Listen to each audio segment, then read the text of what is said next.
लग्नाबद्दल मुलींच्या नेमक्या काय अपेक्षा असतात? आपल्याकडे जी माहिती आहे ती याच गोष्टीवर लक्ष केंद्रित करते. हम्म. खास करून त्या अपेक्षा ज्या काय म्हणतात त्याला वरवरच्या नसतात, ज्या खोलवर रुजलेल्या असतात. बरोबर. म्हणजे लग्नाचा थाटमाट, समारंभ ह्याच्या पलीकडे जाऊन मुलींच्या मनात काय असतं, सन्मान, समजूतदारपणा सोबत हे समजून घ्यायचा आज आपला प्रयत्न आहे. अगदी. चला तर मग बोलूया यावर. सुरुवात कुठून करायची? पहिली अपेक्षा काय असते सहसा? तर माहितीनुसार पहिली आणि कदाचित सगळ्यात मूलभूत अपेक्षा म्हणजे तिला असा जोडीदार हवा असतो जो फक्त शब्द ऐकणार नाही, अच्छा. तर तिच्या न बोललेल्या भावना, तिच्या मनातलं काय चाललंय हे समजून घेईल. म्हणजे इथे फक्त बोलणं नाही, तर ती भावनिक जोडणी जास्त महत्वाची आहे.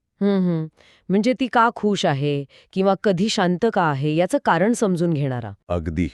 अगदी बरोबर. नुसतं काय झालं विचारण्या